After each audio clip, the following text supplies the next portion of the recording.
the 3 separations drill.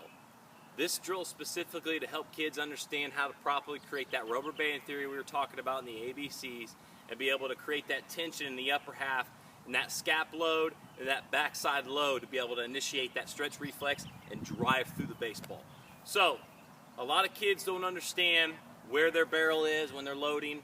A lot of young athletes and a lot of athletes that can't control the barrel, they'll start loading and their barrel will drop. They'll start loading and their barrel will come here.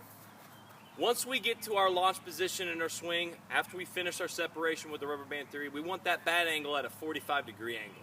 We want that 45-degree angle so we can make sure that we're constantly getting in the right position once we actually start the rotation and the elbow drop, basically our elbow slot and the barrel slot to the zone. Okay, so if I'm not at the consistent spot every single time with my 45-degree angle, if I'm not in the same spot, my swing's going to be different. If I'm loading and my hands are here 1 second, if I'm loading and my hands are here for 1 second, it's not going to be the same swing.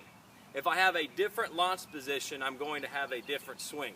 I want to be able to be consistently started in the same spot after separation every single rep. This is one of the reasons why kids struggle. They get into slumps, especially older kids, because they have no idea what they've changed. They could have changed by dropping their hands here 2 inches. They're loading and everything's changing here, so their timing's off, their explosive ability is off because they're not used to doing this. You've got to have that consistent repetition. It's just like in the weight room. I use this term, I use the weight room analogy all the time because I'm a strength coach and we want to use this as movement pattern. If I'm constantly doing the squat, say I'm doing 3 different techniques or 3 different mechanics for the squat, I have no idea what my movement pattern is. Once I start getting heavy weight on my back, I'm not going to have an idea muscle memory wise what I'm going to do. I might be caving in my legs, hunching my back over. It's the same thing with hitting. Let's make sure that our mechanics are sound, efficient, and we actually have proprioception and awareness of what we're doing. We've got to have awareness, okay? If I'm not aware, proprioception is awareness of our body in space. If I'm not aware where my hands are, okay, I have no idea. I don't have proprioception. I'm not aware of what I'm doing, okay? A lot of high-level hitters will hit and be very successful and tear it up in this game. But they don't have any idea what they're doing. They're just doing it because they're so gifted. They're so talented. They're so awesome at their game. But you've got to understand how you're doing it and why you're doing it so that you can set a higher ceiling in your game. So the 3 separations drills to make sure our hands are in the same spot every single time, to make sure we're getting that 45-degree angle, make sure we're getting our same launch position every single load and every single separation. So, get myself set up on the tee in my normal stance. What I'm going to do is I'm going to load and separate 3 times.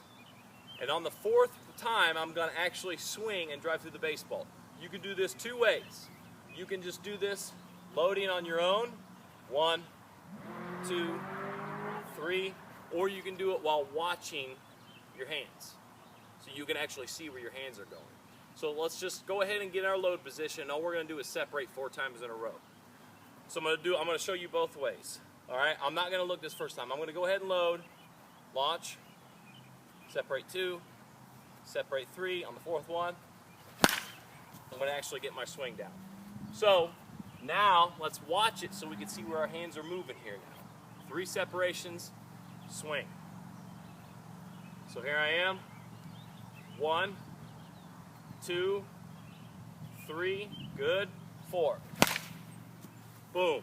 I want to be consistently seeing where my hands are. Create that tension in that upper half.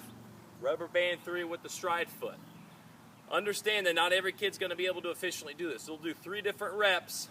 They'll do 3 reps in a row with it being the same, and then once they get ready to swing and look at the ball, their rep will be different. It's okay if it moves a little bit further back once you do your 4th rep, but we want it to be literally as close as possible in a mirror image of the first 3 separations. So let's do this one more time. Last rep for this 3 separations drill. Again, we're creating tension. We're basically creating that muscle memory for the rubber band theory of our separation part of our swing. And we're trying to make sure that our bat angle is at a 45-degree angle every single time at the finish of our separation. Here I am.